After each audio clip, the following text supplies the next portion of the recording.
Madeleine Beth Mccann, born the 12th of May 2003, disappeared on the evening of the 3rd of May 2007 from her bed in a holiday apartment at a resort in Praia da Luz, in the Algarve region of Portugal. The Daily Telegraph described the disappearance as the most heavily reported missing person case in modern history. Her whereabouts remain unknown, and German prosecutors in 2020 have stated that they assume that she is dead. Madeleine was on holiday from the UK with her parents, Kate and Gerry Mccann, her 2-year-old twin siblings, and a group of family friends and their children. She and the twins had been left asleep at 20:30 in the ground floor apartment, while the Mccanns and friends dined in a restaurant 55 meters, 180 feet away.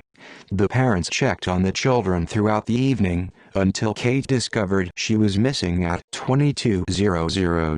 Over the following weeks, particularly after misinterpreting a British DNA analysis, the Portuguese police came to believe that Madeleine had died in an accident in the apartment and that her parents had covered it up.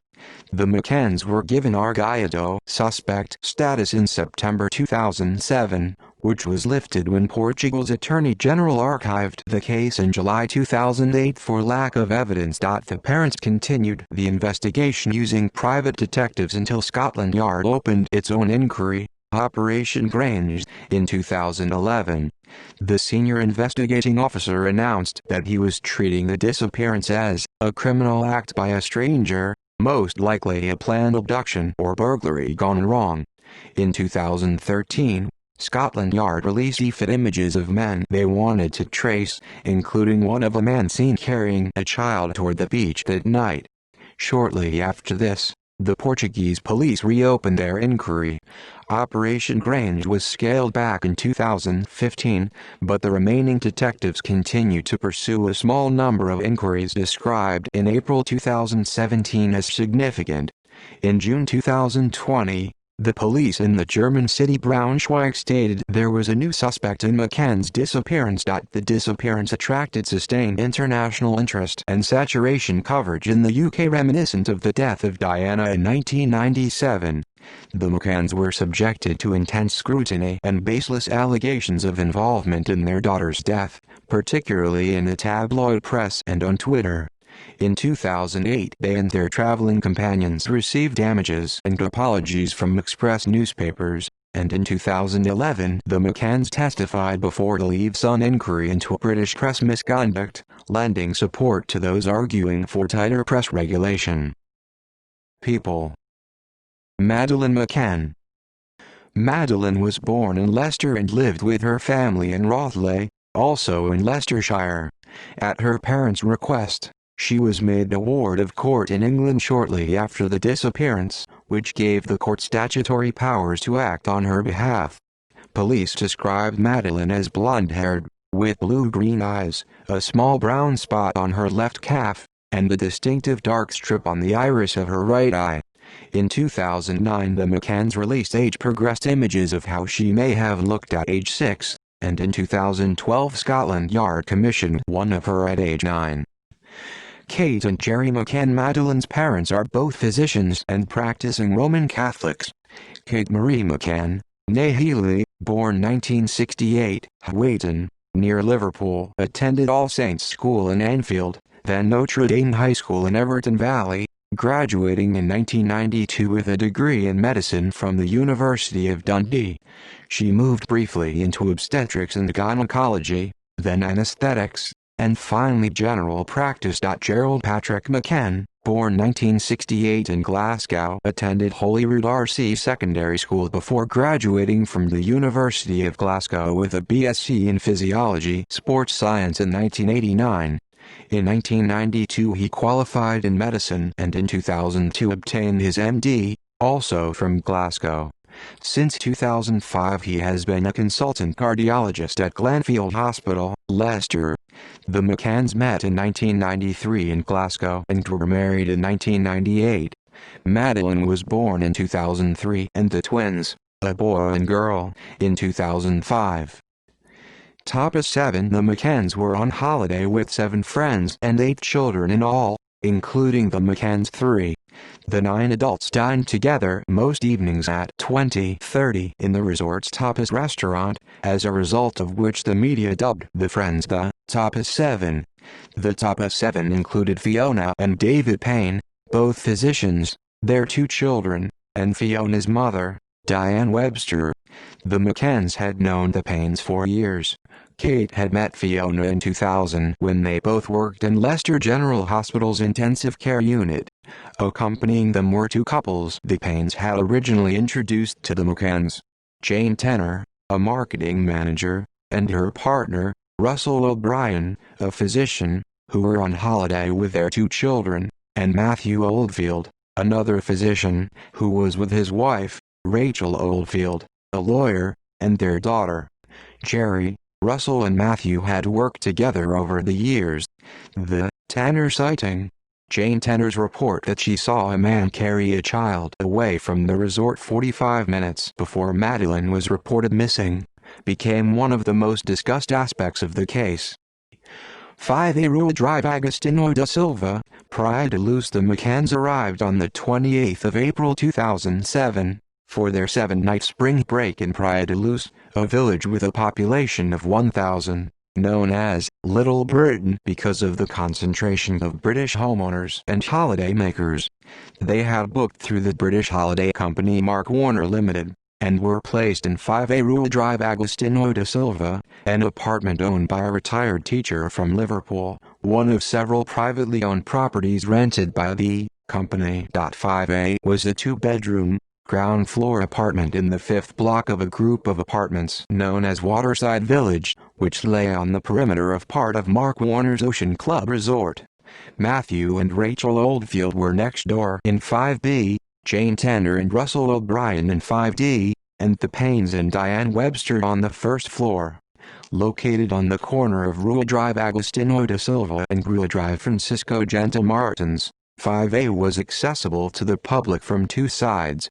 Sliding glass patio doors in the living room at the back overlooked the Ocean Club's pool, tennis courts, tapas restaurant and bar. The patio doors could be accessed via a public street, Rua Drive Francisco Genta Martins, where a small gate and set of steps led to 5A's balcony and living room.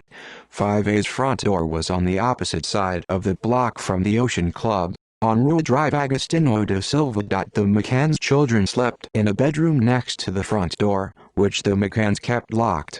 The bedroom had one waist-high window with curtains and a metal exterior shutter, the latter controlled by a cord inside the window. The McCanns kept the curtains and shutter closed throughout the holiday. The window overlooked a narrow walkway and residence car park, which was separated from the street by a low wall.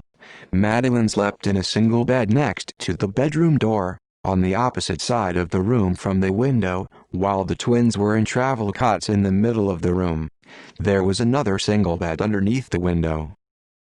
Thursday, the 3rd of May 2007. 20:30 Tapas Restaurant. Thursday, the 3rd of May, was the penultimate day of the family's holiday. Over breakfast, Madeleine asked, "Why didn't you come when her brother and I cried last night?" After the disappearance, her parents wondered whether this meant someone had entered the children's bedroom. Her mother also noticed a large brown stain on Madeleine's pajama top. The children spent the morning in the resort's kids club, then the family lunched at their apartment before heading to the pool. Kate took the last known photograph of Madeleine at 2:29 that afternoon, sitting by the pool next to her father and 2-year-old sister. The children returned to kids club, then at 18:00 their mother took them back to 5A, while their father went for a tennis lesson. The McCanns put the children to bed at around 19:00. Madeleine was left asleep in short-sleeved, pink and white Marks and Spencer's EAO pajamas, next to her comfort blanket and a soft toy, cuddle cat. At 20:30 the parents left 5A to dine with their friends in the Ocean Club's open-air tapas restaurant, located on the other side of the pool. 5A lay about 55 meters, 160 feet, from the restaurant as the crow flies, but getting to the restaurant involved walking along a public street to reach the doors of the Ocean Club Resort. then walking through the resort to the other side of the pool, a distance of about 82 meters, 295 feet. The top of the apartment was visible from the tapas restaurant, but not the doors. The patio doors could be locked only from the inside, so the McCanns left them closed but unlocked, with the curtains drawn, so they could let themselves in that way when checking on the children. There was a child safety gate at the top of the steps from the patio and a low gate at the bottom, which led to the street. The resort staff had left a note in a message book at the swimming pool reception area, asking that the same table, which overlooked the apartments, be block booked for 20:30 for the McCanns and friends every evening for the last 4 evenings of the holiday.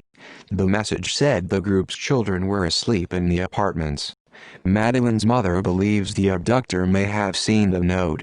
The McCanns and their friends left the restaurant roughly every half hour to check on their children. Madeleine's father carried out the first check on 5A at around 21:05. The children were asleep and all was well, except that he recalled having left the children's bedroom door slightly ajar, and now it stood almost wide open. He pulled it nearly closed again before returning to the restaurant. 21:15 Tanner sighting. The sighting by Jane Tanner, one of the top 7, of a man carrying a child that night became an important part of the early investigation.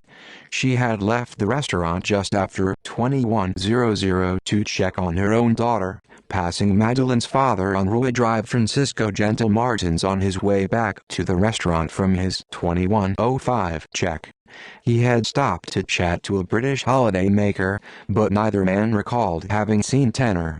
This puzzled the Portuguese police, given how narrow the street was, and led them to accuse Tanner of having invented the sighting. Tanner told the police that at around 21:15 she had noticed a man carrying a young child walk across the junction of Rua Drive Francisco Gentil Martins and Rua Drive Agostinho da Silva just ahead of her.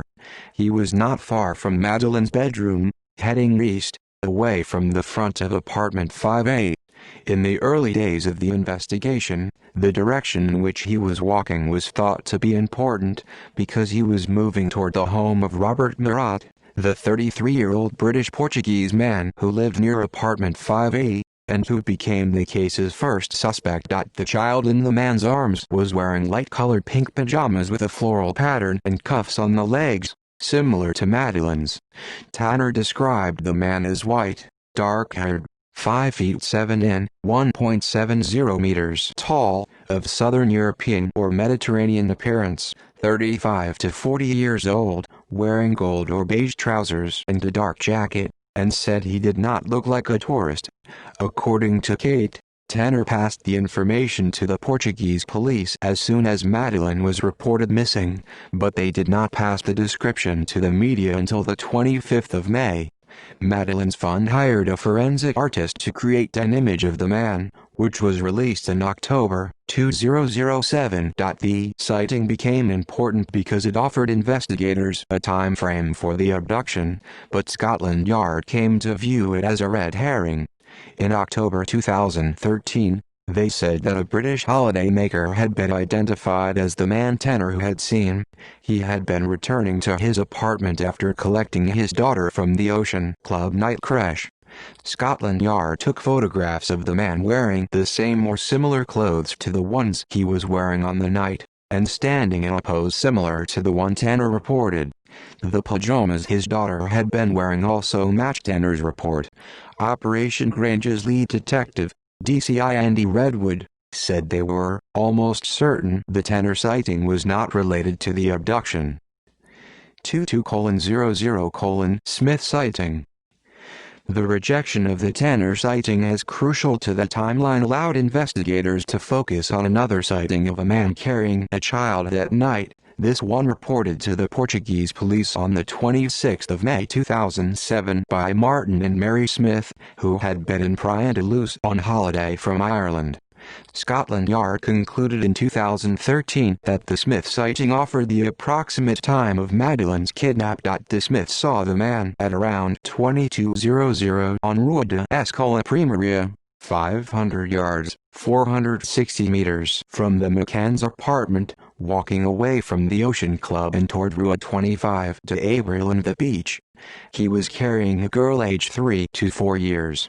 She had blonde hair and pale skin, was wearing light-colored pajamas, and had bare feet. The man was mid-30s, 5 feet 7 and 5 feet 9 in, 1.75 1.80 meters, slim to normal build, with short brown hair, wearing cream or beige trousers. He did not look like a tourist, according to the Smiths, and had seemed uncomfortable carrying the child. Efforts based on the Smiths' testimony were first created in 2008 by Oakley International, private investigators hired by the McCanns, and were publicized in 2013 by Scotland Yard on Crime Watch.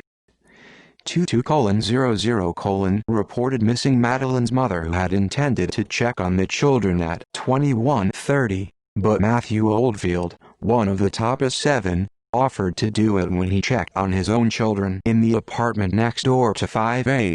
He noticed that the McCann's children's bedroom door was wide open, but after hearing no noise, he left 5A without looking far enough into the bedroom to see whether Madeleine was there. He could not recall whether the bedroom window and its exterior shutter were open at this point. Early on in the investigation, the Portuguese police accused Oldfield of involvement because he had volunteered to do the check, suggesting to him that he had handed Madeleine to someone through the bedroom window. Kate made her own check of 5A at around 22:00. Scotland Yard said in 2013 that Madeleine was probably taken moments before this. Kate recalled entering the apartment through the unlocked patio doors at the back, and noticing that the children's bedroom door was wide open.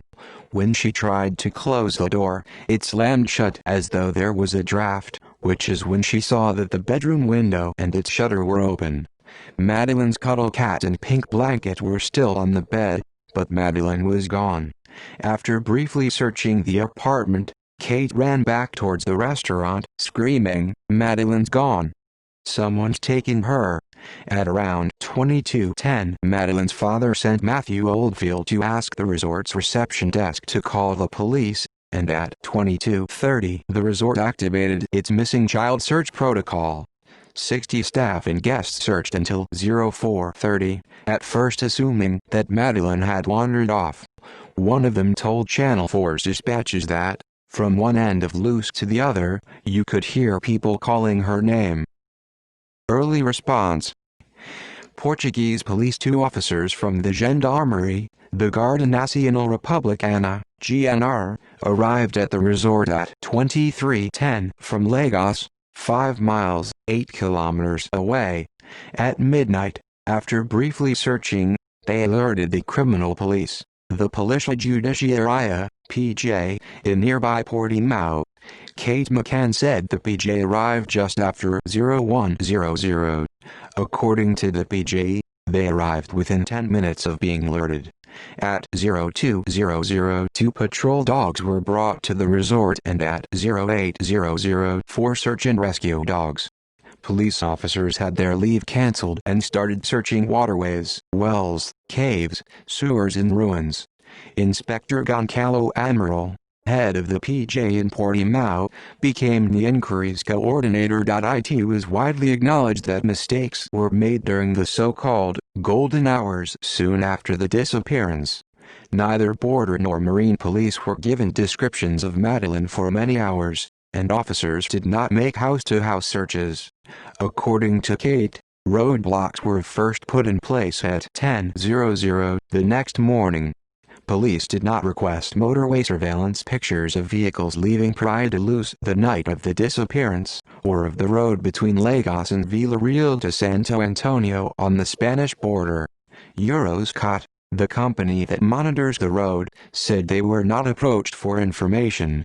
It took Interpol 5 days to issue a global missing person alert. Not everyone in the resort at the time was interviewed.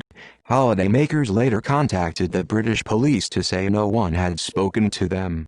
The crime scene was not secured. Police took samples from Madeleine's bedroom, which were sent to 3 forensic labs in Portugal. It was reported on the 1st of June 2007 that DNA from one stranger had been found, but around 20 people had entered apartment 5A before it was closed off, according to Chief Inspector Olegario de Sousa of the PJ. According to Madeleine's mother, an officer placed tape across the doorway of the children's bedroom, but left at 0300 without securing the apartment. The PJ case file, released in 2008, showed that 5A lay empty for a month after the disappearance, then was let out to tourists before being sealed off in August 2007 for more forensic tests. A similar situation arose outside the apartment. A crowd gathered by the front door of 5A, including next to the children's bedroom window, through which an abductor may have entered or left. Trampling on evidence, an officer dusted the bedroom window's exterior shutter for fingerprints without wearing gloves or other protective clothing. British police in the UK. It was agreed that Madeleine's home force, Leicestershire Police, led by Chief Constable Matt Baggett, would coordinate the British response, although it remained a Portuguese inquiry. A strategic coordinating group, or GOLD group, was put together, representing Leicestershire Police, the Serious Organised Crime Agency, SOCA, the Child Exploitation and Online Protection Centre, COP, and the National Police Improvement Agency. The PJ gave a team from the UK a room in which to work, but apparently resented their presence. The British police were used to feeding their data into homes too, the Home Office large major inquiry system. In Portugal, the information was collected in boxes. In addition, the PJ had less autonomy than police in the UK, often having to wait for magistrates' decisions, which slowed things down. In an interview for Anthony Summers and Robin Swan's book Looking for Madeleine, 2014, Jim Gamble, head of CEOP at the time, said the Portuguese police felt they were being condescended to, and that the British were acting as a colonial power. Media and PR. A PJ officer acknowledged in 2010 that the Portuguese police had been suspicious of the McCanns from the start, because of the media circus. Gerry McCann told Vanity Fair in 2008 that he had decided to market Madeleine to keep her in the public eye. To that end, a string of public relations people arrived in Praia-da-Luz, deeply resented by the local police, who saw the media attention as counterproductive. Alex Woolfall of the British PR firm Bell Pottinger, representing Mark Warner Limited, dealt with the media for the first 10 days. Then the British government sent in press officers.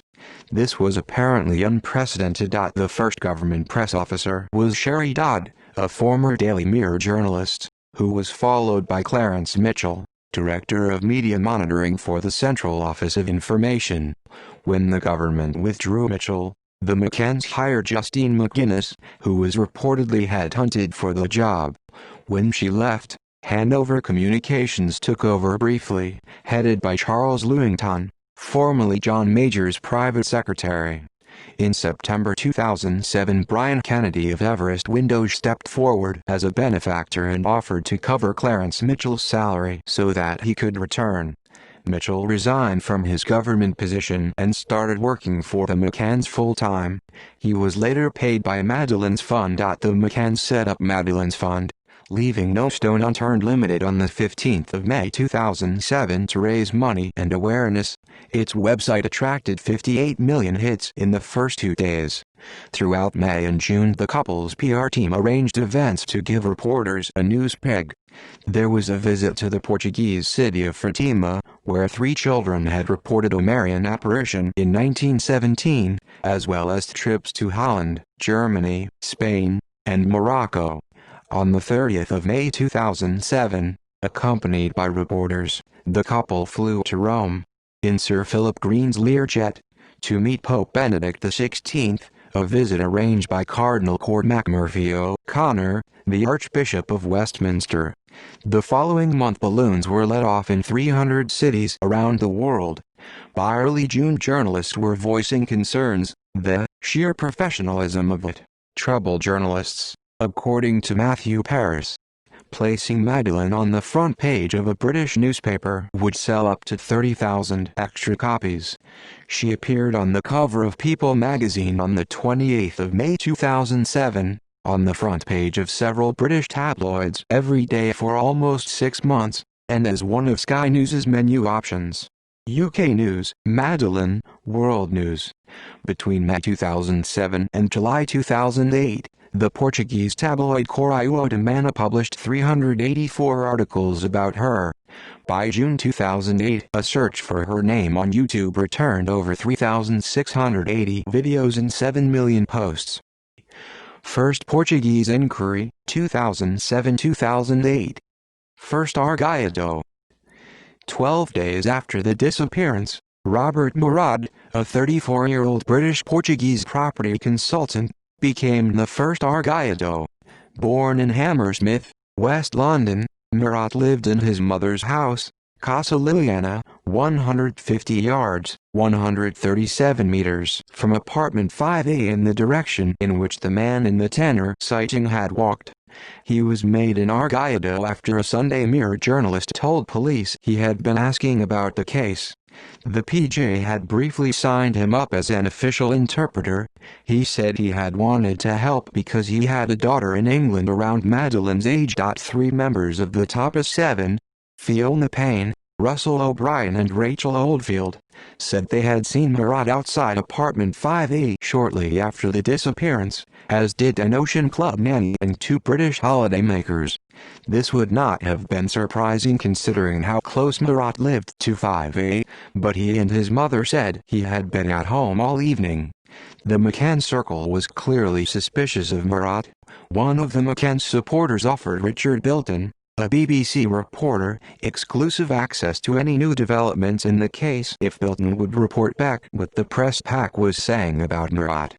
Beginning on the 15th of May 2007, Murad's home was searched, the pool drained, his cars, computers, phones and videotapes examined, his garden searched using ground radar and sniffer dogs, and 2 of his associates questioned. In March 2008, one of those associates had his car set fire to, with the word "Fala," speak, sprayed in red on the pavement. There was nothing to link Murad or his friends to the disappearance, and Murad's Argaiado status was lifted on the 21st of July 2008 when the case was archived. In April 2008 he received £600,000 in out-of-court settlements for libel in what the Observer said was the largest number of separate libel actions brought in the UK by the same person in relation to one issue. His friends received £100,000 each. In July 2014, during Operation Grange, one of those friends was questioned again as a witness, this time by the PJ on behalf of Scotland Yard. In December that year Murad and his wife were questioned, also on behalf of Scotland Yard, along with 8 others. In 2017 Murad's mother, Jenny Murad, added her voice to those who had witnessed suspicious events around 5A that night. She told the BBC that she had driven past apartment 5A that night, and had seen a young woman in a plum-colored top behaving suspiciously just outside it, information she said she passed to the police at the time. She also said she had seen a small brown rental car speeding toward the apartment, driving the wrong way down a one-way street. Witness statements. In statements to the PJ, witnesses described men behaving oddly near apartment 5A in the days before the disappearance and on the day itself. Scotland Yard came to believe that these men may have been engaged in reconnaissance for an abduction or burglary. There had been a 4-fold increase in burglaries between January and May 2007, including 2 in the McCann's block in the 17 days before the disappearance, during which burglars had entered through windows. Several witnesses reported men collecting for charity. On the 20th of April, a bedraggled-looking man asked a tourist in her apartment near 5A for money for an orphanage in nearby Espish.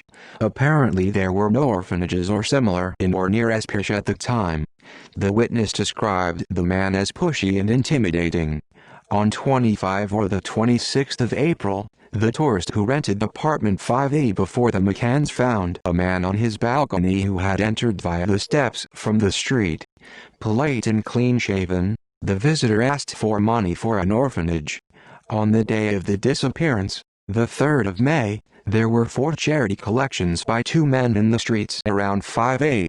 At 4 p.m. 2 black-haired men approached a British homeowner looking for funds for a hostel or hospice in or near Espish, and at 5 p.m. 2 men approached another British tourist with a similar story. An ugly, blonde-haired man was seen on the 2nd of May across the road from 5A, apparently watching it. He had also been seen on the 29th of April near the Ocean Club. On the 30th of April, the granddaughter of 5A's former owners saw a blonde-haired man leaning against a wall behind the apartments, and saw him again on the 2nd of May near the Tapas restaurant, looking at 5A. She described him as Caucasian, mid-30s, short cropped hair, and ugly with spots. On the day of the disappearance or the day before, a man was seen staring at the McCann's block, where a white van was parked. In the late afternoon of the 3rd of May, a girl on the balcony of the apartment above 5A saw a man leave through the gate below, as though he had come out of a ground-floor apartment. What caught her attention was that he looked around before shutting the gate quietly, with both hands. At 14:30, 2 blonde-haired men were seen on the balcony of 5C, an empty apartment 2 doors from 5A. At 16:00 to 17:00, the blonde-haired man was seen near 5A. At 18:00, the same or another blonde-haired man was seen in the stairwell of the McCann's block. At 23:00, after the disappearance, 2 blonde-haired men were seen in a nearby street speaking in raised voices. When they realized they had been noticed, they reportedly lowered their voices and walked away. McCann's as Argaidos. Early suspicion. The first indication that the media were turning against the McCanns was on the 6th of June 2007, when a German journalist asked them during a Berlin press conference whether they were involved in the disappearance. On the 30th of June, a 3,000-word article entitled, "The Madeleine Case, a Pact of Silence" appeared in Sol, a Portuguese weekly, stating that the McCanns were suspects, highlighting alleged inconsistencies between their statements, and implying that the tenor sighting had been invented. The reporters had obtained the Tapas 7's mobile numbers and that of another witness, so it was apparent that the inquiry had a leak. This and later articles in the Portuguese press, invariably followed up in the UK, made several allegations, based on no evidence, which would engulf the McCanns for years on social media. They included that the McCanns and Tapas 7 were swingers, that the McCanns had been sedating their children, and that the group had formed a Pact of Silence regarding what had happened on the night of the disappearance. Much was made of apparent inconsistencies within and between the McCanns and Tapas 7 statements. The police had asked the group questions in Portuguese, and an interpreter had translated the replies. According to Kate McCann, the statements were then typed up in Portuguese, and verbally translated back into English for the interviewees to sign. Among the inconsistencies was whether the McCanns had entered the apartment by the front or back door when checking on the children. According to the PJ case file, Jerry stated during his first interview, on the 4th of May 2007, that the couple had entered 5A through the locked front door for his 2105 and her 2200 checks, and in a second interview, on the 10th of May, that he had entered through the unlocked patio doors at the back.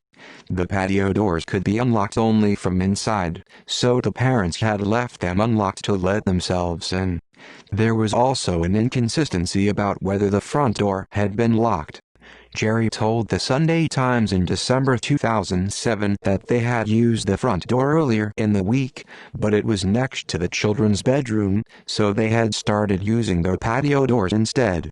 The PJ also questioned why, when Kate discovered Madeleine was missing, she had run to the Tapas restaurant leaving the twins alone in 5A, when she could have used her mobile phone or shouted to the group from 5A's rear balcony. Another issue was whether the exterior shutter over Madeleine's bedroom window could be opened from outside.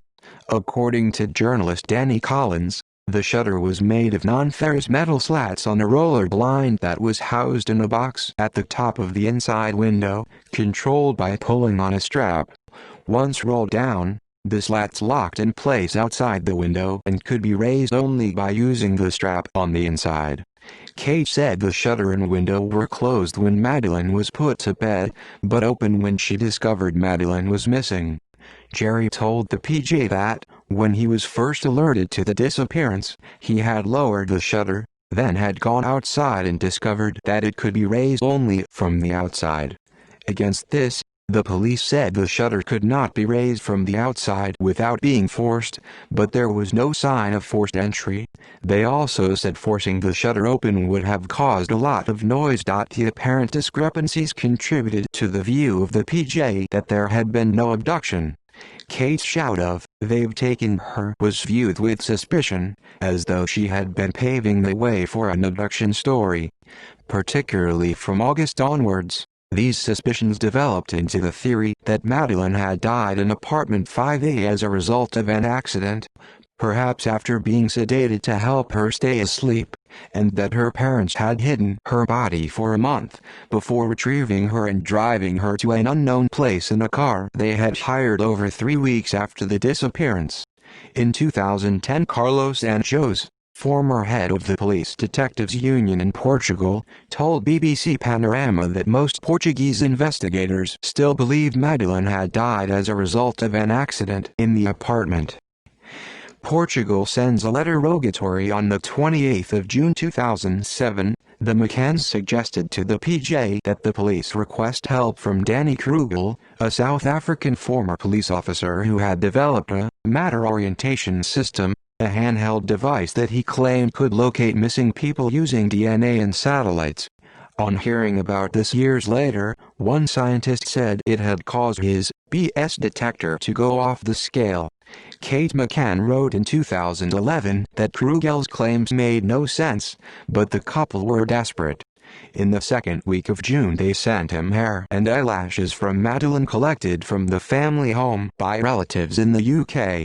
Krugel arrived in Praia da Luz on the 15th of July, and told the McCanns his equipment had picked up a static signal in an area of the beach near the Rocha Negra cliff. The officer in charge of the PJ inquiry, Inspector Goncalo Amaral, interpreted Kate's support of Krugel as a ploy. By this point he believed the McCanns were involved in the disappearance, and that Kate was using Krugel.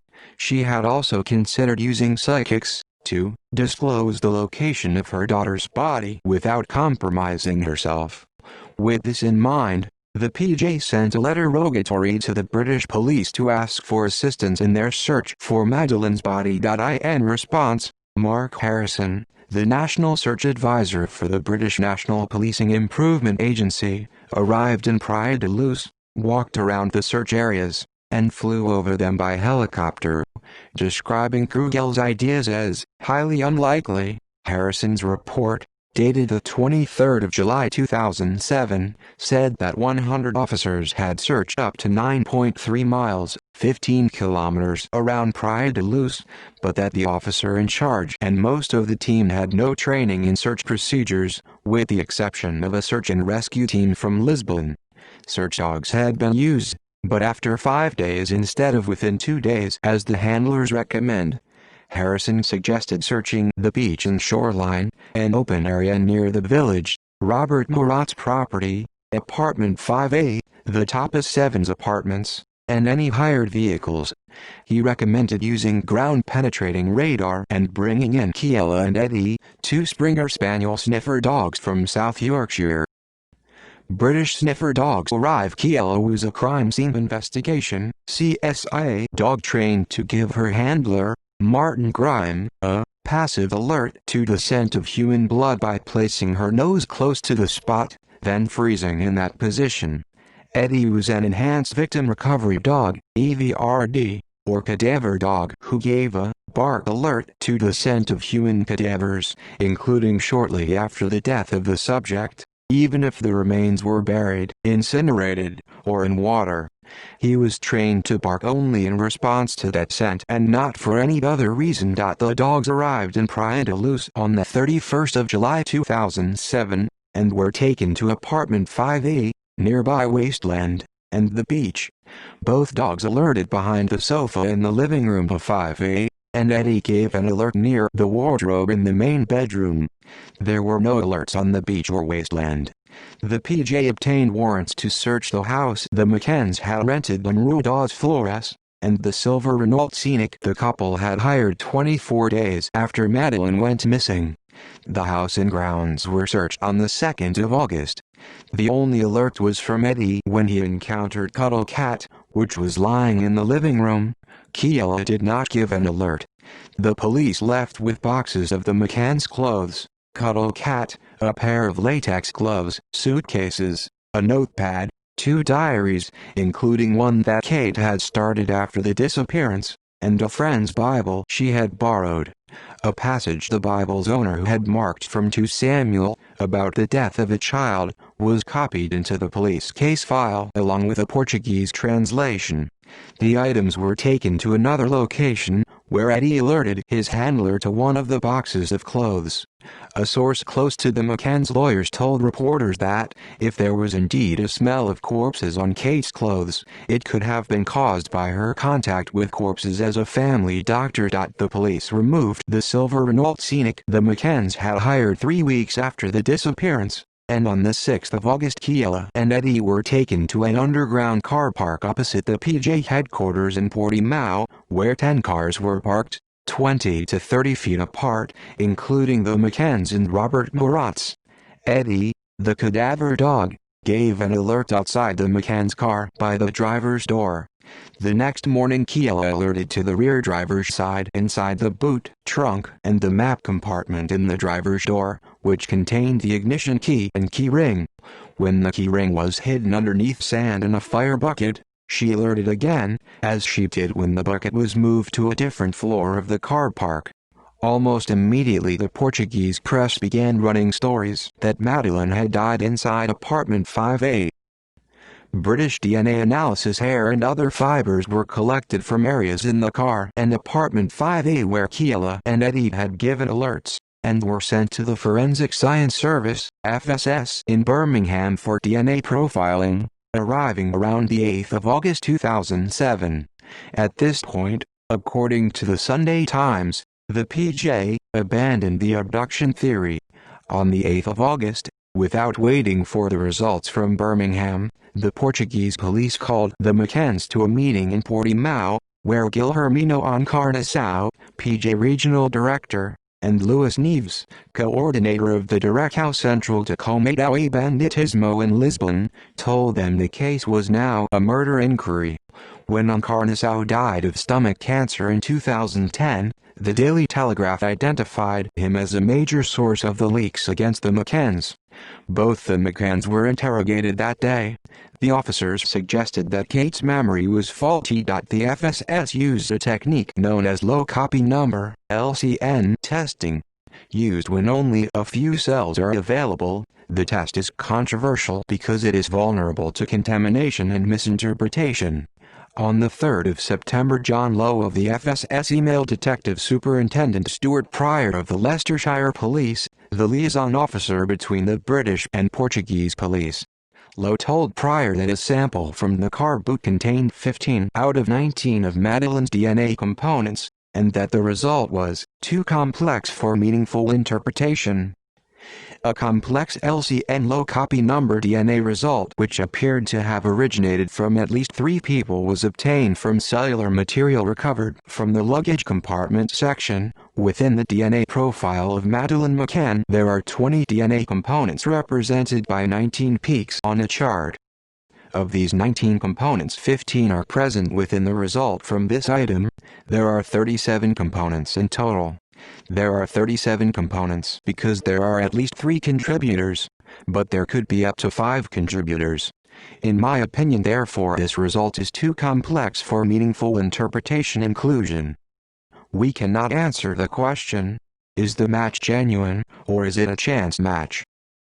McCann's maid Argydos John Lowe's email was translated into Portuguese on the 4th of September 2007.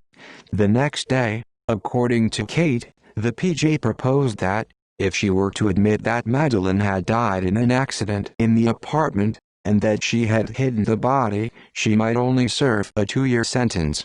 Her husband would not be charged and would be free to leave.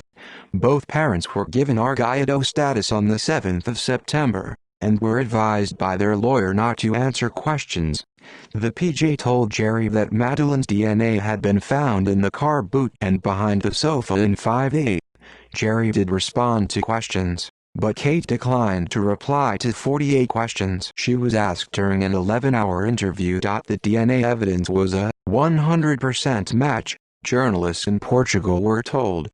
British tabloid headlines included, Brit Lab bombshell, car DNA is 100% Maddie's, The Sunday, the 11th of September 2007, and, corpse in McCann car, London Evening Standard, the 16th of October 2007, while the Daily Star reported that a clump of Maddie's hair had been found in the car. The leaks came directly from the Portuguese police, according to testimony in 2012 from Jerry Lawton, a Daily Star reporter, to the Leave Sun inquiry. Matt Baggett, who when Madeleine disappeared was Chief Constable of Leicestershire Police, the force that coordinated the British side of the case, told the inquiry that, because the Portuguese were in charge of the case, he had made a decision not to correct reporters. His force's priority, he said, was to maintain a good relationship with the PJ with a view to finding Madeleine. McCann's return to the UK, Almeida report. Despite their Argydos status, the McCanns were allowed to leave Portugal, and on legal advice did so immediately, arriving back in England on the 9th of September 2007. The following day Chief Inspector Tavares de Almeida of the PJ in Portimão signed a 9-page report concluding that Madeleine had died in apartment 5A as a result of an accident, that the restaurant meal and apparent regular checks on the McCann children had been part of the cover-up, that the Tapas 7 had helped to mislead the police, and that the McCanns had concealed the body then faked an abduction. An 11-page document from the Information Analysis Brigade in Lisbon analyzed alleged discrepancies in the McCann statements. On the 11th of September, the public prosecutor, José Cunha de Magalhães e Menezes, handed the 10-volume case file to a judge, Pedro Miguel dos Anjos Frias.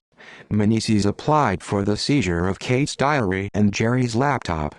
The police also wanted to trace telephone calls the McCanns and Tapas 7 had made, and there were details in the report about the number of suitcases the McCanns and their friends had taken back to England. On the 28th of September 2007, according to a diplomatic cable published by WikiLeaks in 2010, the American ambassador to Portugal, Al Hoffman, wrote about a meeting he had had with the British ambassador to Portugal, Alexander Ellis, on the 21st of September 2007. The cable said, without delving into the details of the case, Ellis admitted that the British police had developed the current evidence against the McCann parents, and he stressed that authorities from both countries were working cooperatively. He commented that the media frenzy was to be expected and was acceptable as long as government officials keep their comments behind closed doors. In the UK, Control Risks, a British security company, paid by an anonymous donor to assist the McCanns since the 7th of May 2007, took hair samples from the McCann twins on the 24th of September 2007, at their parents' request. The twins had slept through the commotion in apartment 5A after Madeleine was reported missing. Kate wrote that she was concerned the abductor might have given the children sedatives. According to the PJ files, Kate had asked them to take samples 3 months after the disappearance, but they had not done so. Control Risks took a sample from Kate's to rebut allegations that she was on medication. No trace of drugs was found. Goncalo Amaral's removal. Later developments. On the 2nd of October 2007, Chief Inspector Goncalo Amaral, The inquiry's coordinator was removed from his post and transferred from Portimao to Faro after telling the newspaper Diario de Noticias that the British police had only pursued leads helpful to the McCanns. As an example, he criticized their decision to follow up an anonymous email to Prince Charles that claimed a former Ocean Club employee had taken Madeleine. Emerald was himself made an Argaido one day after Madeleine's disappearance, in relation to his investigation of another case, the disappearance of Joanna Cipriano. The following month he was charged with making a false statement, and 4 other officers were charged with assault. 8-year-old Joanna Cipriano had vanished in 2004 from Figueira, 7 miles, 11 kilometers from Praia de Luz. Her body was never found, and no murder weapon was identified. Her mother and the mother's brother were convicted of her murder after confessing, but the mother retracted her confession, saying she had been beaten by police. Emerald was not present when the beating is alleged to have taken place, but he was accused of having covered up for others. The other detectives were acquitted. Emerald was convicted of perjury in May 2009 and received an 18-month suspended sentence. The Madeleine inquiry was taken over by Paolo Rebello, Deputy National Director of the PJ, which expanded its team of detectives and began a case review. On the 29th of November 2007, 4 members of the Portuguese inquiry, including Francisco Corte-Real, Vice President of Portugal's Forensic Crimes Service, were briefed at Leicestershire Police Headquarters by the British Forensic Science Service. In April 2008, the top 7 were interviewed in England by Leicestershire Police, with the PJ in attendance. The PJ planned the following month to hold a reconstruction in Praia de Luz, using the McCanns in top 7 rather than actors, but the top 7 declined to participate. The poor relationship between the McCanns and Portuguese police was evident again that month when, on the day the couple were at the European Parliament to promote a monitoring system for missing children, transcripts of their interviews with the PJ were leaked to Spanish television. The national director of the PJ, Alipio Ribeiro, resigned not long after this, citing media pressure. He had publicly said the police had been hasty in naming the McCanns as suspects. As of May 2008, Portuguese prosecutors were examining several charges against the McCanns, including child abandonment, abduction, homicide, and concealment of a corpse. Inquiry closed, the 21st of July 2008. On the 21st of July 2008, the Portuguese Attorney General, Fernando José Pinto Monteiro, announced that there was no evidence to link the McCanns or Robert Murad to the disappearance. Their Argaido status was lifted and the case was closed. On the 4th of August, Portugal's Ministério Público released 17 case files containing 11,233 pages on CD-ROM to the media, including 2,550 pages of sightings. The files included a 58-page prosecutor's report, which concluded, "No element of proof whatsoever was found which allows us to form any lucid, sensible, serious and honest conclusion about the circumstances." In 2009, Portugal released a further 2,000 pages.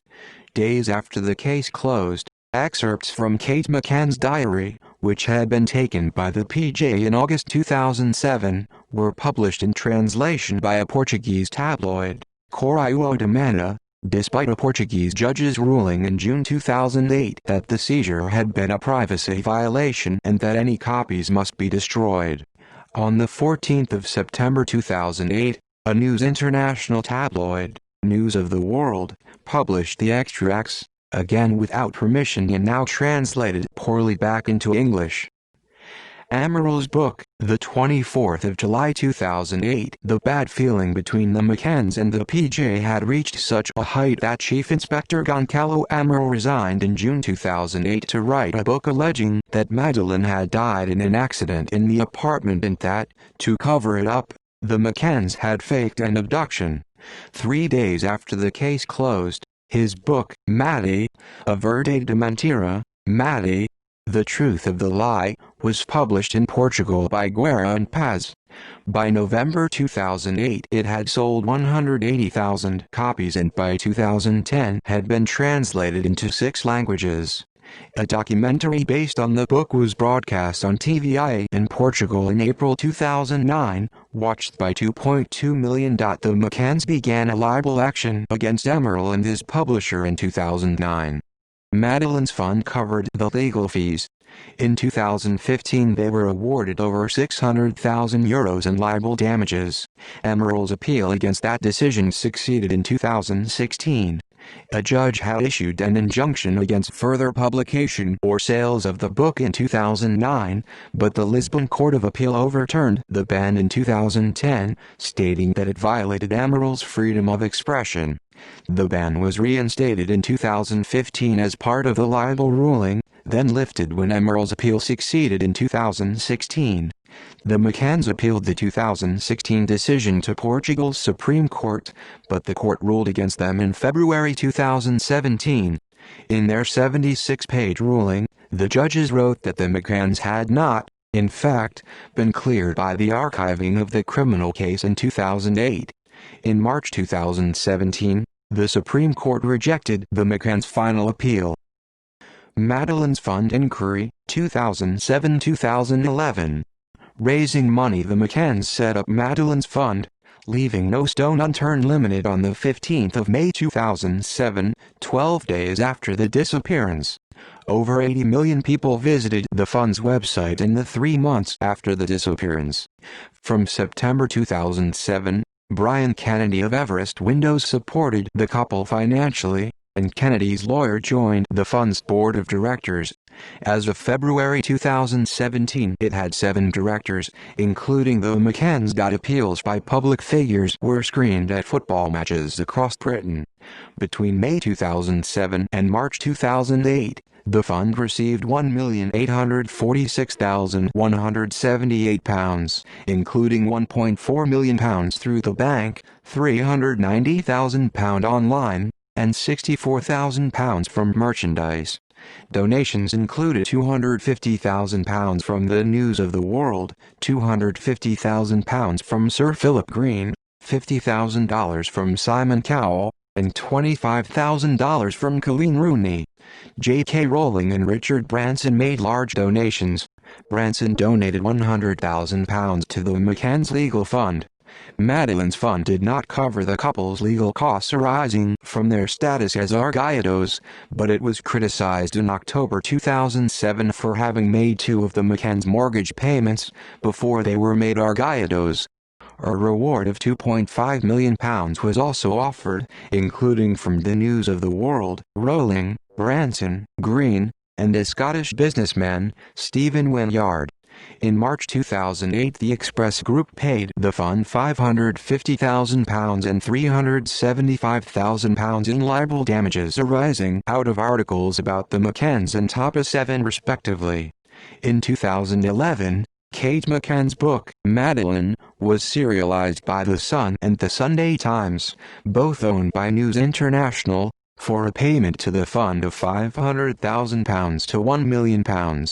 In December 2015, the fund stood at around £750,000. Private investigators. Madeleine's fund hired several firms of private investigators, causing friction with the Portuguese police. Shortly after the disappearance, an anonymous benefactor paid for the services of a British security company, Control Risks. There had reportedly been 4 independent sightings from North Africa. Brian Kennedy went to Morocco himself in September 2007 to look into one. A Norwegian woman had reported seeing a girl matching Madeleine's description at a petrol station near Marrakesh, Morocco. On the 9th of May 2007, the child had reportedly asked the man she was with, in English, "Can we see Mummy soon?"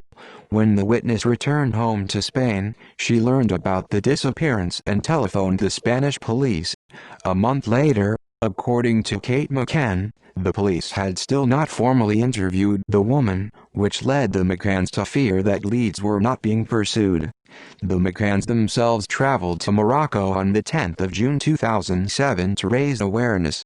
They spent the night at the British ambassador's residence and were briefed by consular staff and a Metropolitan Police attaché. Brian Kennedy hired a Spanish agency, Me to Do 3, for 6 months at £50,000 a month, which put 35 investigators on the case in Europe and Morocco. It seems the relationship came to an end in part because the head of the agency made several public statements that concerned the McCanns, including to CBS that, "We know the kidnapper. We know who he is and how he has done it." Another private investigator was David Edgar, a retired detective inspector hired in 2009 on the recommendation of the head of Manchester's Serious Crime Squad. Edgar released an e-fit in August that year of a woman said to have asked two British men in Barcelona, Spain, shortly after the disappearance, whether they were there to deliver her new daughter. Other private initiatives included a Portuguese lawyer financing the search of a reservoir near Praia de Luz in February 2008, and the use of ground radar by a South African property developer, Stephen Birch, who said in 2012 that scans showed there were bones beneath a driveway of a house in Praia de Luz. Oakley International. In 2008, Madeleine's fund hired Oakley International, a Washington, D.C. registered detective agency, for over £500,000 for 6 months. The company owner, Kevin Halligan, was arrested in 2009 in connection with an unrelated fraud allegation. He died in 2018.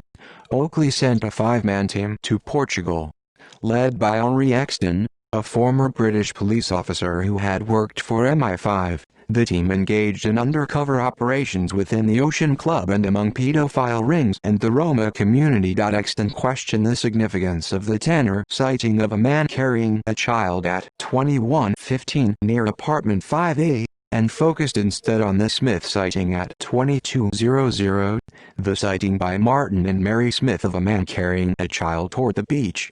The Oakley team produced e-fits based on the Smith's description. This was a sensitive issue, because on the 9th of September 2007 Martin Smith had watched BBC footage of the McCanns arrive in the UK from Portugal, at the height of public debate about their alleged involvement.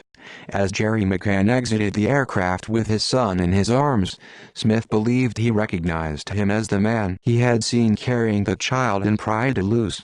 He reported his suspicion to Leicestershire police but later came to accept that he was mistaken. At 2200, witnesses placed Gerry in the Tapas restaurant. Nevertheless, publication of the Smith e-fits, which bore some resemblance to Gerry, would have fed the conspiracy theories about the McCanns. Exton submitted his report to Madeleine's fund in November 2008. And suggested releasing the e-fits, but the fund told Exton that the report and its e-fits had to remain confidential.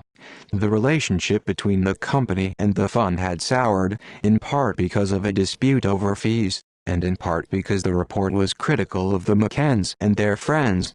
It suggested that Madeleine may have died in an accident after leaving the apartment herself through its unlocked patio doors. Madeleine's fund passed the e-fits to the police. The PJ and Leicestershire police had them by October 2009, and Scotland Yard received them when they became involved in August 2011, but did not otherwise release them. Kate McCann did not include them with the other images of suspects in her book, Madeleine, 2011, although she suggested that both the Tanner and Smith sightings were crucial. Scotland Yard released the e-fits in October 2013 for a BBC Crime Watch reconstruction. After it had aired, the Sunday Times published that the McCanns had had the e-fits since 2008. In response, the couple complained that the Sunday Times story implied wrongly that the McCanns had not only failed to publish the e-fits but had withheld them from the police. The newspaper published an apology on an inside page in December 2013. The McCanns subsequently sued and received £55,000 in damages, which Gerry McCann said would be donated to charity. Further police inquiries, 2011-present. Gamble Report. The McCanns met the British Home Secretary Alan Johnson in 2009 to request a review of the case. Johnson commissioned a scoping report from Jim Gamble, then head of the Child Exploitation and Online Protection Center, COP. By March 2010, the Home Office had begun discussions with the Association of Chief Police Officers about setting up a British inquiry. Delivered in May 2010, the Gamble report examined how several British agencies had become involved in the search for Madeleine, including CEOP itself, Leicestershire Police, the Metropolitan Police Service, the Serious Organised Crime Agency, the National Police Improvement Agency, Crime Stoppers, the Home Office, Foreign Office, and 10 Downing Street. Gamble criticized the lack of coordination. Everyone had wanted to help, and some had wanted to be seen to help, he wrote, which had created a sense of chaos and a sense of competition, hampering the inquiry by causing resentment among the Portuguese police. He recommended renewed cooperation between the British and Portuguese, that all relevant information be exchanged between the police forces, that police perform an analysis of telephone calls made on the night of the disappearance, and that all leads be pursued, including those developed by private detectives. Operation Grange. In May 2011, under Home Secretary Theresa May, Scotland Yard launched an investigative review, Operation Grange, with a team of 29 detectives and 8 civilians. The announcement of the review appeared to have been triggered by a News International campaign, by way of one of its British tabloids, The Sun.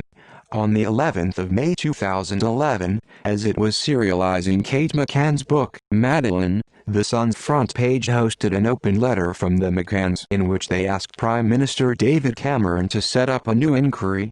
20,000 people signed the newspaper's petition that day. On the same day, according to her testimony to the Leave Sun inquiry, Theresa May spoke by telephone, at her instigation, to Rebecca Brooks, chief executive of News International, and Dominic Mohan, editor of The Sun. The next day she wrote to the Commissioner of the Metropolitan Police, Sir Paul Stevenson, to say that the Portuguese police had agreed to cooperate with a British inquiry. Within 24 hours, Cameron made the announcement about Operation Grange, to be financed by a Home Office contingency fund. Operation Grange was led by Commander Simon Foy. Detective Chief Inspector, DCI Andy Redwood of Scotland Yard's Homicide and Serious Crime Command was the first senior investigating officer, reporting to Detective Chief Superintendent Hamish Campbell. The team consisted of 3 detective inspectors, 5 detective sergeants, 19 detective constables, and around 6 civilian staff. When Redwood retired in 2014, he was replaced by DCI Nicola Wall. By July 2013, the review had become an investigation. The team had tens of thousands of documents translated, released an age-progressed image, and investigated over 8,000 potential sightings. By 2015 they had taken 1,338 statements, collected 1,027 exhibits, and investigated 650 sex offenders and 60 persons of interest. The inquiry was scaled back in October 2015 and the number of officers reduced to 4. The Home Secretary approved an additional £95,000 of funding in April 2016 for what the Metropolitan Police Commissioner, Sir Bernard Hogan Howe, said was one remaining line of inquiry.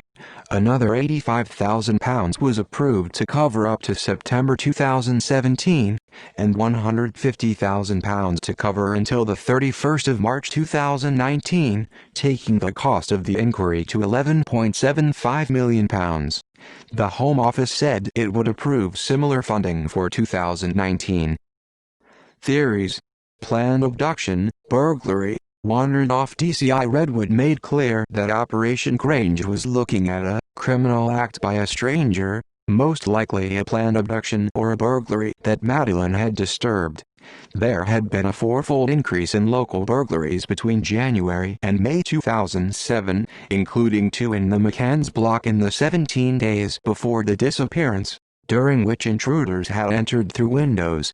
In an interview in April 2017, just before the 10th anniversary of the disappearance, Scotland Yard's Assistant Commissioner, Mark Rowley, appeared to dismiss the burglary gone wrong hypothesis, while adding that it was not entirely ruled out.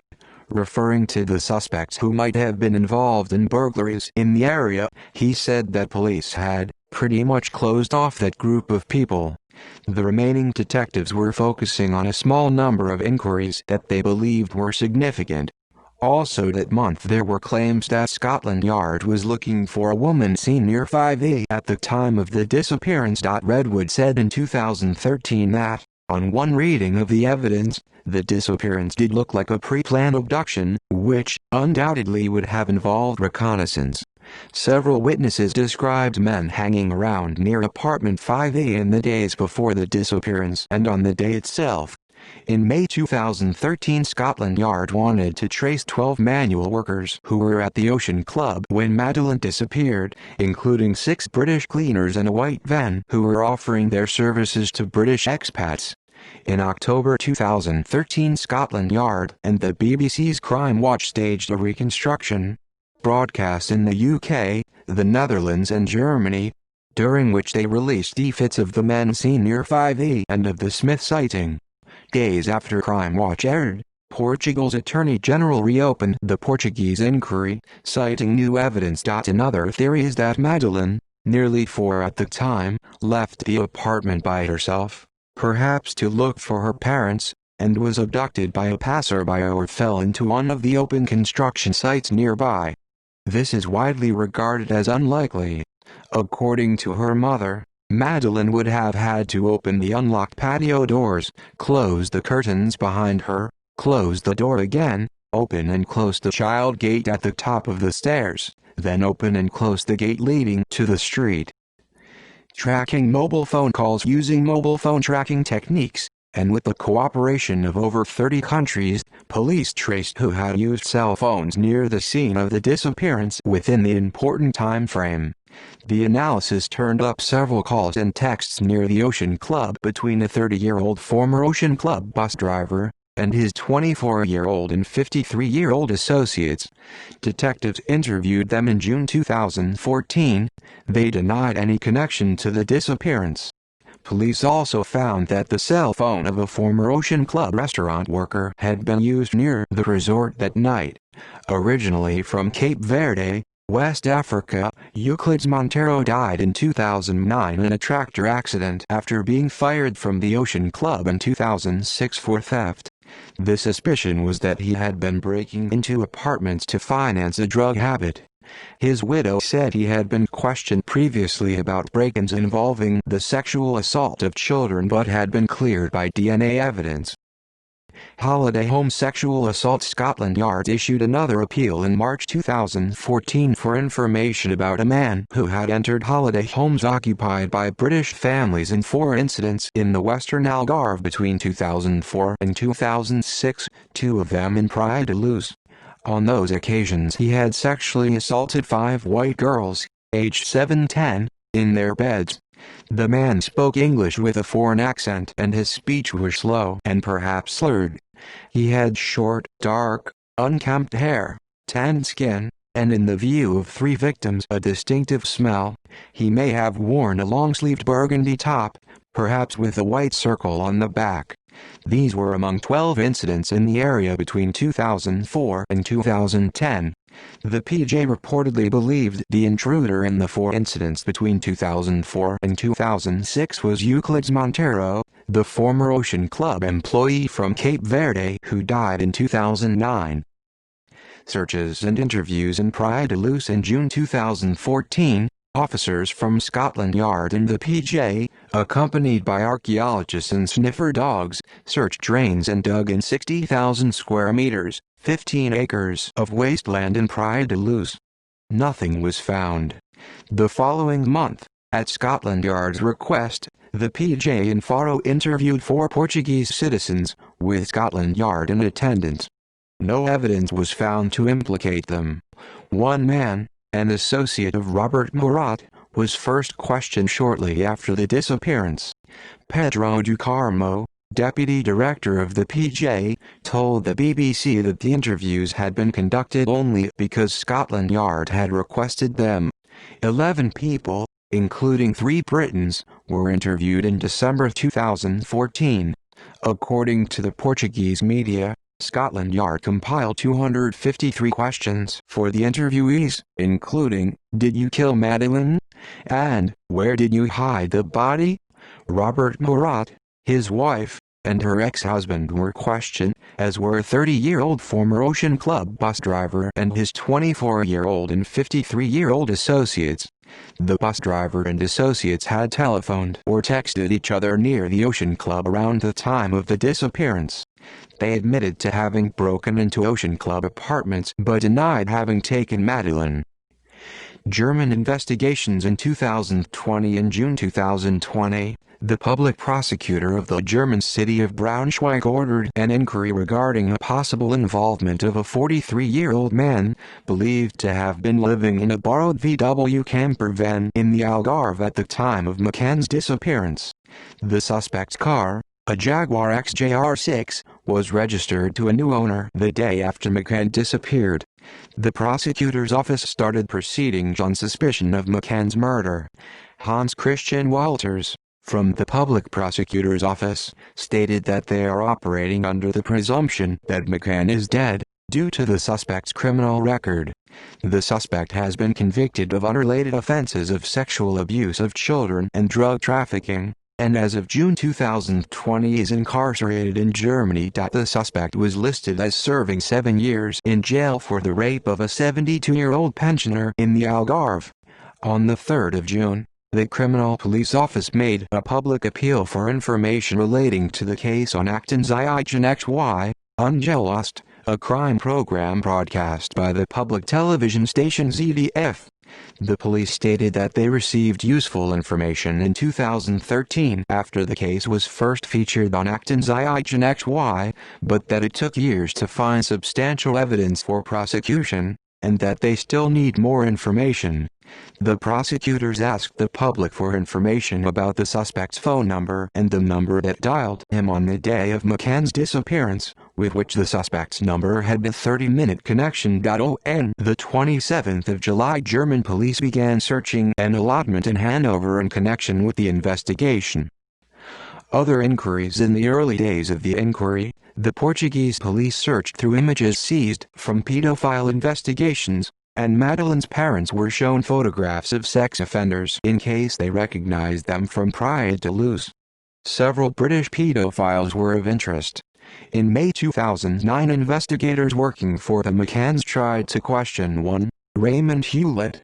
He had allegedly told someone he knew what happened to Madeleine, but he retracted and died of cancer in Germany in December that year.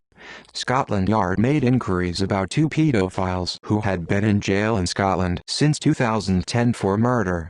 The men were running a window cleaning service in the Canary Islands when Madeleine went missing. A man from Northern Ireland who died in 2013 was discussed in the media in connection with the disappearance.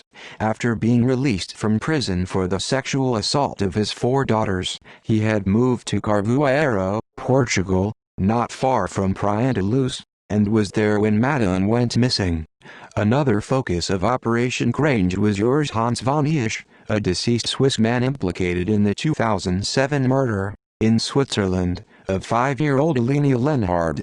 Elenia disappeared on the 31st of July 2007, nearly 3 months after Madeleine, and was found dead in September as a result of toluene poisoning.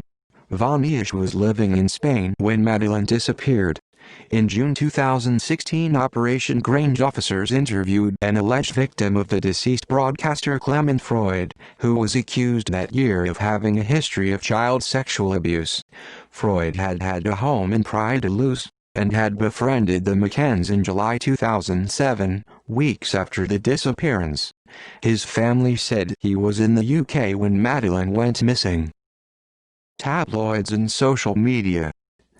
Trial by media. Eilish O'Hanlon wrote that the disappearance could almost stand as a metaphor for the rise of social media as the predominant mode of public discourse. Twitter, 1-year-old when Madeleine went missing, became the source of much of the vitriol. 10 years later, the #McCann hashtag was still producing over 100 tweets an hour. According to researchers at the University of Huddersfield, social media's attacks included a threat to kidnap one of the McCann's twins, and when Scotland Yard and Crime Watch staged their reconstruction in 2013, there was apparently talk of phoning in with false information to sabotage the appeal. One man who ran an anti-McCann website received a 3-month suspended sentence in 2013 after leafleting their village with his allegations. The following year, a Twitter user was found dead from a helium overdose after Sky News confronted her about her 400 anti-McCann tweets. The couple's status as photogenic, articulate, and professional was at first beneficial. Every institution in the UK wanted to help, from 10 Downing Street down. The McCanns took full advantage of the interest by hiring public relations consultants and offering regular events to give the media a daily news peg. But the frenzy turned against them, and there began what PR consultant Michael Cole called the monstering of the McCanns. They were harshly criticized for having left their children alone in an unlocked apartment, despite the availability of Ocean Club babysitters and a creche. The argument ran that a working-class couple would have faced child abandonment charges. 17,000 people signed an online petition in June 2007 asking Leicestershire Social Services to investigate how the children came to be left unattended. Kate McCann's appearance and demeanor were widely discussed, with much of the commentary coming from other women, including Booker Prize winner Anne Wright in the London Review of Books. Kate was deemed cold and controlled, too attractive, too thin, too well-dressed, too intense. She had apparently been advised by abduction experts not to cry on camera because the kidnapper might enjoy her distress, and this led to more criticism. The Portuguese tabloid Correio da Manhã cited sources complaining that she had not shed a single tear. Journalism professor Nicola Gok argued that Kate had joined a long list of mothers deemed killers because of unacceptable maternal behavior. Commentators compared her experience to that of Lindy Chamberlain, convicted of murder after her baby was killed by a dingo. Like Kate, she was suspected, in part, because she had not wept in public. There was even a similar, false story about supposedly relevant Bible passages the women were said to have highlighted. Chamberlain asked, "How can you apologize to me and do this again to someone else?" In November 2011, the McCanns testified before the Leave Sun inquiry into British press standards. The inquiry heard that the editor of the Daily Express, in particular, had become obsessed with the couple. Express headlines included that Madeleine had been killed by sleeping pills, find body or McCanns will escape, and McCanns or a friend must be to blame, the latter based on an interview with a waiter. Maddie, sold by Hard Up McCanns, ran the headline in the Daily Star, part of the Express Group. Lord Justice Leave Sun called the articles complete piffle. Roy Greenslade described them as no journalistic accident, but a sustained campaign of vitriol against a grief-stricken family. Libel actions. In addition to the McCanns' legal efforts against Goncalo Amaral and his publisher, the McCanns and Tapas 7 brought libel actions against several newspapers. The Daily Express, Daily Star and their sister Sunday papers, owned by Northern and Shell, published front-page apologies in 2008 and donated £550,000 to Madeleine's fund.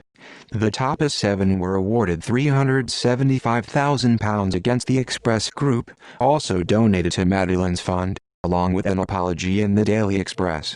The McCanns received £55,000 from the Sunday Times in 2013 when the newspaper implied that they had withheld e-fits from the police. Robert Murat received £600,000 in out-of-court settlements for libel in relation to 100 articles published by 11 newspapers: The Sun and News of the World, News International, Daily Express, Sunday Express and Daily Star, Northern and Shell, Daily Mail, London Evening Standard and Metro, associated newspapers, Daily Mirror, Sunday Mirror and Daily Record, Mirror Group newspapers. According to The Observer, it was the largest number of separate libel actions brought in the UK by the same person in relation to one issue. His two associates were each awarded $100,000. and all three received public apologies. The British Sky Broadcasting Group, which owns Sky News, paid Murad undisclosed damages in 2008 and agreed that Sky News would host an apology on its website for 12 months. Netflix documentary, 2019. Netflix released an 8-part documentary series, The Disappearance of Madeleine Mccann, on the 15th of March 2019. Interviewees included Jim Gamble, former head of the Child Exploitation and Online Protection Command; Alan Johnson, former British Home Secretary; Brian Kennedy, the British businessman who supported the McCanns financially; Justine McGuinness, the McCanns' former spokesperson; Goncalo Amaral, former head of the PJ investigation; Robert Murat, the first Argallado; Julian Peribanes, a former Meta-Do3 private investigator; Sandra Felgueiras, a Portuguese journalist who covered the disappearance; and Anthony Summers and Robin Swan, authors of Looking for Madeleine, 2014. See also List of people who disappeared. Reactions to the disappearance of Madeleine McCann. Reported sightings of Madeleine McCann. Notes. References. Works cited. News sources are listed in the references section only. External links. Find Madeleine investigation at findmadeleine.com. Operation Grange, Scotland Yard. Operation.Grange at met.police.uk. Kate and Jerry McCann's testimony leaves on inquiry. The 23rd of November 2011. Video, YouTube, Part 132333. Greer, Chris, McLaughlin, Eugene, 2012. Media Justice. Madeleine McCann, Intermediatization and Trial by Media in the British Press. PDF. Theoretical Criminology. 16 4, 395-416. doi:1177/136248061245559. S2CID 144346648.